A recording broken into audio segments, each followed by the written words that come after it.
And in the Impact segment tonight, as we've been reporting, the state of California seems to be legalizing illegal immigrants.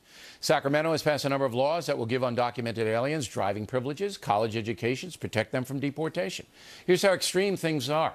A proposed new law in California would prevent police from even cooperating with the federal government on illegal alien criminal cases.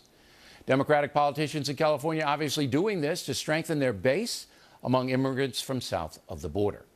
Joining us now from Washington, Julie Myers-Wood, former head of Immigration and Customs Enforcement. So obviously California is subverting federal law, or am I wrong, Ms. Wood? Absolutely. California is saying we know best. We know best, federal government. And frankly, we in Sacramento know better than the California sheriffs who are down on the ground and are worried about threats to their community from unauthorized and illegal immigrants. Yeah, even the sheriff of Marin County, just north of San Francisco, perhaps the most liberal county in the nation, said, listen, we can't even put a hold on these criminals now because of Sacramento. But this is all about politics. It's not about what's good for the country or what's good for the state of California. This is the Democratic Party saying we want to become the party of the Hispanic people because there's so many of them in California, and that's what they're doing. Am I wrong on that analysis? Well, I'm not going to second guess why they're doing it, but I'll tell you, they're very frustrated. Is there any other reason to institute all of these things that are costing the taxpayers of California billions of dollars? Is there any other reason other than politics to do it?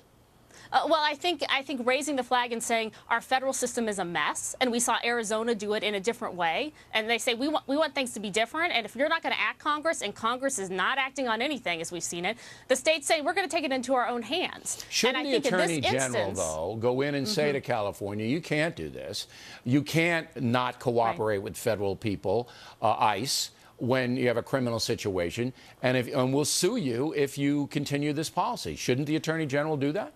They should absolutely do that. In United States versus Arizona, the Department of Justice was very, very clear that it was important to enforce federal equities in enforcing immigration law.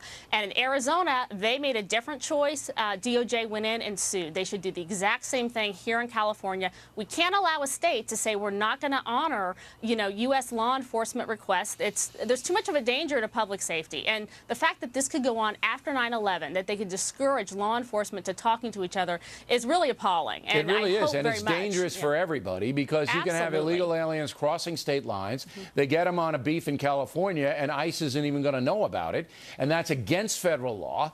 And the Governor Brown of California says, oh, we don't care, because they know that the Attorney General is a very liberal man, and he's not likely to go after them. And again, we go back to politics, Ms. Wood.